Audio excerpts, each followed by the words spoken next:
बिस्मिल्लाहिर्रहमानिर्रहीम अस्सलाम वालेकुम। बिल आखिर अडयाला जेल से इमरान खान की ललकार के सामने सब ढेर हो गए हैं। इलेक्शन कैसे रुकवाना है, इस्लामाबाद हाई कोर्ट से बड़ी ब्रेकिंग न्यूज है। नवाज शरीफ, शहबाज शरीफ, आसफ जरदारी और फजल रहमान मुतहरक हो चुके हैं। काजी फायज ईसा का बड़ा इम्तिहान शुरू है। किस तरह काजी साहब का दोगलापन सामने आया है।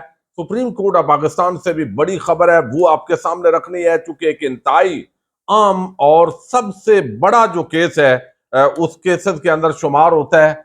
उसकी समाअत सुप्रीम कोर्ट ऑफ पाकिस्तान में होने जा रही है। चादर चार दीवारी का किस तरह तकद्दस पामाल हो रहा है, रात में क्या हुआ है, ये भी एक स्टोरी आपके सामने रखनी है।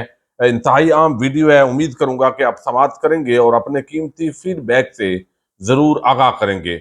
इस वक्त पाकिस्तान तहरीक इंसाफ के जो लोग हैं वो बड़े जेर अताब हैं, और जो जो इलेक्शन का जो एक शेड्यूल है वो अगर वक्त पर इलेक्शन होते हैं तो ज़ाहिर है चंद दिन बाकी हैं। अब उससे पहले लोगों को गिरफ्तार करना, उनकी पार्टी व बस्तियां तब्दील करना, इसके अंदर तेजी आ गई है। किसी पर कोई केस है नहीं है, लेकिन 9 मई इतना वसी समंदर है, उनके इतने मुकदमात है 9 मई के कि किसी को भी डाला जा सकता है। ये इंसाफ का एक ऐसा नंगा कत्लेआम है जो शायद पाकिस्तान की तारीख के अंदर कम अज कम इस सतह पे नहीं हुआ। यानी आप देखिए, पहले सोशल मीडिया नहीं होता था, उस वक्त अखबारात को मैनेज किया जाता था, पीटीवी होता था, लेकिन आज सोशल मीडिया के जरिए लोगों को सीधा नजर आ रहा है कि ये दो नंबरी हो रही है, ये गुंडागर्दी हो रही है। लेकिन इसके बावजूद जो गुंडागर्द अनासर हैं वो अवाम के खिलाफ उसी तरीके से बरसरे पैकार हैं, और वो सिर्फ इसलिए कि इमरान खान और तहरीक इंसाफ जो है वो जीत ना जाए, सिर्फ इस खाते के अंदर जो है वो एक हद को मुसलसल क्रॉस कर रहे हैं। चादर चार दीवारी का तकद्दस पामाल होना ये मामूली बात हो गई है। पहले भी हमने देखा, तहरीक इंसाफ की हूँ किसी भी पार्टी की, इस तरह खवातीन पर नाजायज मुकदमात बना के उनको अंदर रखना। आज खदीजा शाह जिसको नजरबंद कर दिया गया, केसेस से उनकी रिहाई हुई, फिर नजरबंदी के अहकामात हो गए, और सनम जावेद का भी यही हाल है। जो दरखास्त दी गई ये तो इन्हें अदालत की लाहौर हाई कोर्ट के अंदर, तो आप अंदाजा कीजिए कि उस दरखास्त की समाअत पिछले 22 दिन से नहीं हो रही। 1 महीने के लिए नजरबंदी हुई है, और आज भी अली बाकर नजफी साहब जो है उन्होंने समाअत नहीं की। तो इतना बड़ा खिलवाड़ हो रहा है इस वक्त अदालतों से, पाकिस्तानियों को इंसाफ नहीं मिल रहा। लेकिन दूसरी तरफ एक बड़ी जो खबर है वो आपके सामने रखनी है। अब ये शेखुपुरा से तहरीक इंसाफ की आम रहनुमा सरफराज डोगर, उनके गांव और शहर दोनों घरों में रात गए पुलिस की भारी नफरी ने रेड की है। दरवाजे तोड़ कर घर के अंदर दाखिल होकर चादर और चारदीवारी का तकद्दस पमाल किया है और तोड़ फोड़ किया। सरफराज डोगर वहां मौजूद नहीं थे, ना उनके भतीजे साजिद जुल्फकार डोगर और 4 मुलाजमीन, यानी एक उनके भतीजे और 4 मुलाजमीन को गिरफ्तार करके नामालूम मकाम पर ले गए। आखिर भाई कौन सा जुर्म किया, सिर्फ इसलिए कि आप खाऊ कबाइल के साथ शामिल हो जाएं, इमरान खान की पार्टी को छोड़ दें। ये इतनी, यानी मैं कई दफा सोचता हूं कि जो ये दिमाग है ये किस सदी के अंदर रह रहे हैं। ये क्या आखिर जो है वो सोचते हैं। इनको लगता है कि ये इस तरह डरा धमका के लोगों को मैनेज कर लेंगे, इससे पाकिस्तान का बड़ा नुकसान हो रहा है जो शायद उनको अंदाजा ही नहीं है। इसी तरह ये हाफिज फरत है, वो तहरीक इंसाफ के बड़े आम रहनुमा हैं, पुराने नजरियाती वर्कर हैं। उन्होंने कहा है कि रात गए मेरे घर के अंदर खवातीन को हरासा किया गया। घर के अंदर पुलिस, कोई लेडी कांस्टेबल नहीं थी, मर्द पुलिस एहलकार बेडरूमों के अंदर घुसे। औरतों का जो है वो उन्होंने जो तकद्दस है उसको पामाल करने की कोशिश की है, और एक हद से आगे क्रॉस नहीं करना चाहिए, कुछ शर्म और हया होनी चाहिए। लेकिन आप देखें, पाकिस्तान के वर्दी पोश इदारों के जो लोग हैं वो अगर ये हरकतें करेंगे तो इससे अवाम के अंदर कोई मोहब्बत तो पैदा नहीं होगी, नफरत पैदा होगी। तो इसका जिम्मेदार कौन है? वो खुद है। उनके पीछे जो भी उनको ये उकसा रहे हैं, तो ये मुकदमात हैं कोई नहीं, अवाम के अंदर से ही इदारों के भी लोग होते हैं। तो आपस के अंदर ये गुत्थम गुत्था होने से क्या फायदा मिलेगा? दूसरी तरफ चीफ जस्टिस काजी फायद ईसा साहब हैं, जब से आए हैं ड्रामेबाजियां खत्म नहीं हो रही। 2 ढाई महीने गुजर चुके हैं, वो कोई ना कोई पुराना केस लेके बैठ जाते हैं। अब भी उन्होंने एक केस लिया है, मैं इसके खिलाफ नहीं हूं, ये अच्छी बात है। जुल्फकार अली भुट्टो का अदालती कत्ल हुआ, ये उस वक्त जस्टिस नसीम हसन शाह ने इसको तस्लीम किया। अब ये मुकदमा दोबारा सुप्रीम कोर्ट ऑफ पाकिस्तान में समाअत के लिए मुकर्रर कर दिया गया है। काजी साहब का एक पुराना बयान है जो उन्होंने एक सेमिनार से खिताब करते हुए दिया था। वो कहते थे, मेरी आंखों में आंसू थे कि जब आला अदलिया का चीफ जस्टिस ये कहे कि मेरे ऊपर जनरल जिया का प्रेशर था कि जुल्फकार भुट्टो को फांसी दो। अगर तुम प्रेशर हैंडल करने के काबिल नहीं थे तो इसका हाल ये था कि तुम इस्तीफा देकर अलहदा हो जाते। लेकिन कैसे तुमने एक इंसान को सिर्फ प्रेशर की वजह से फांसी पर चढ़ाया।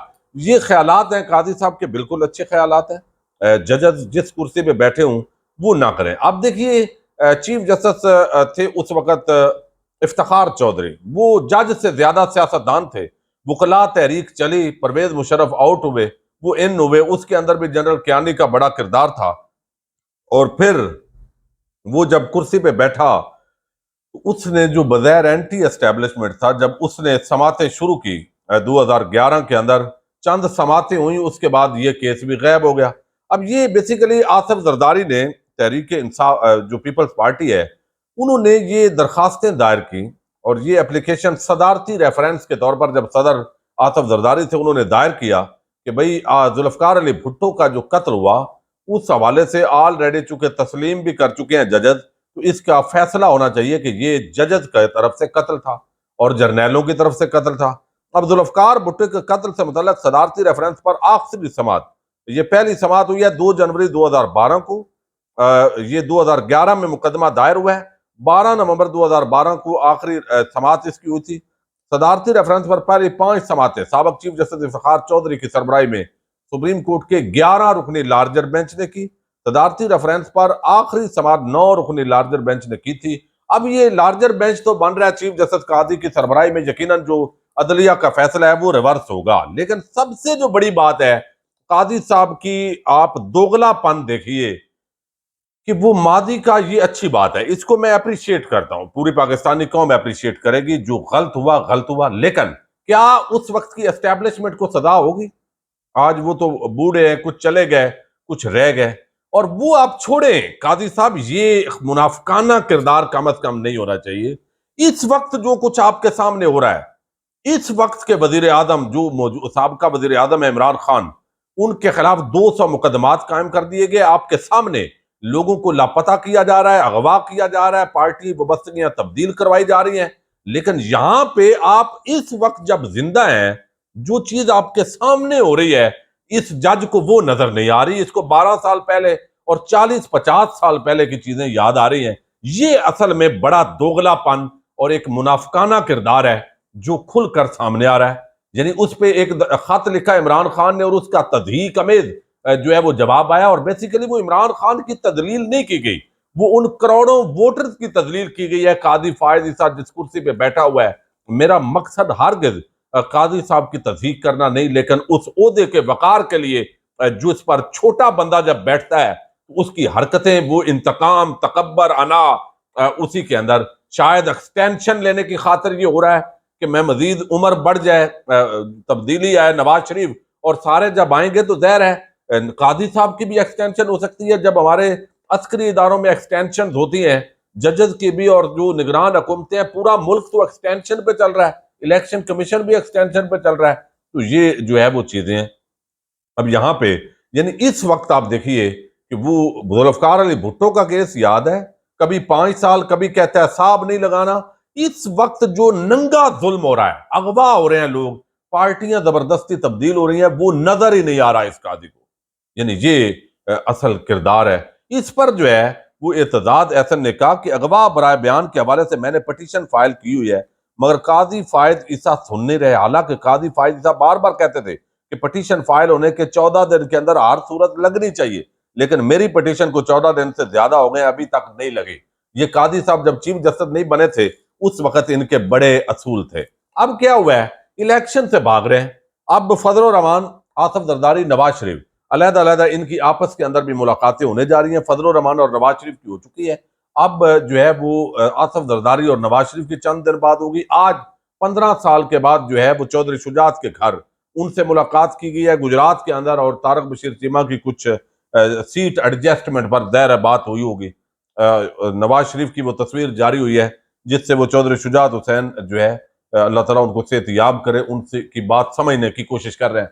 अब यहाँ आप देखिए, इस्लामाबाद हाई कोर्ट के अंदर दरखास्त दायर कर दी गई और दरखास्त पर फौरी नंबर लगाया समात, यकीनन इसलिए हो रही है ताकि इलेक्शन शेड्यूल चूंकि अनाउंस होने जा रहा है तो उससे पहले ये फैसला कर लिया जाए।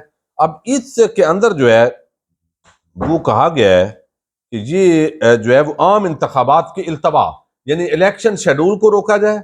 और दरखास्त जो है वो की गई है कि जो है वो यहाँ पर बाकायदा एक आम दरखास्त गुजार है आफ्ताब आलम विरक, उन्होंने ये दरखास्त दायर की है और समात के लिए कल chief justice Islamabad high court ने ये फिक्स कर लिया है। एक तरफ इलेक्शन कमीशन ऑफ पाकिस्तान के अंदर दरखास्तें आ रही हैं, भाई इलेक्शन को रोको, तो ये ऐसा नहीं है कि उसके पीछे नवाज शरीफ या ताकतवर हल्के जब वो खुद इस पर फैसला करेंगे तो तब ये सारे तमाशे शुरू होते हैं कि ये ऑप्शन भी खुला रखा जाए और इलेक्शन से भागा जाए। अब अगर इलेक्शन नहीं होते तो कादी फायद ईसा की क्रेडिबिलिटी जीरो हो जाएगी, क्योंकि उसने बड़ा लंबा दावा किया था। ये अब पाकिस्तानी कौम का और कादी साहब का बड़ा इम्तिहान है। अब यहां पर ये नंबर लग गया है, डायरी नंबर, और बेंच तश्कील दे दिया गया है। कल इसकी समाअत हो रही है जी, और ये चीफ जस्टिस आमर फारूक वो समाअत करेंगे और उनके साथ जो है वो अब मैं नहीं देख सका, तो ज़ाहिर है अब इलेक्शन इल्तवा की ये दरखास्तें क्यों आ रही हैं, इसका वादे मतलब ये है कि इसकी डिस्कशन हो।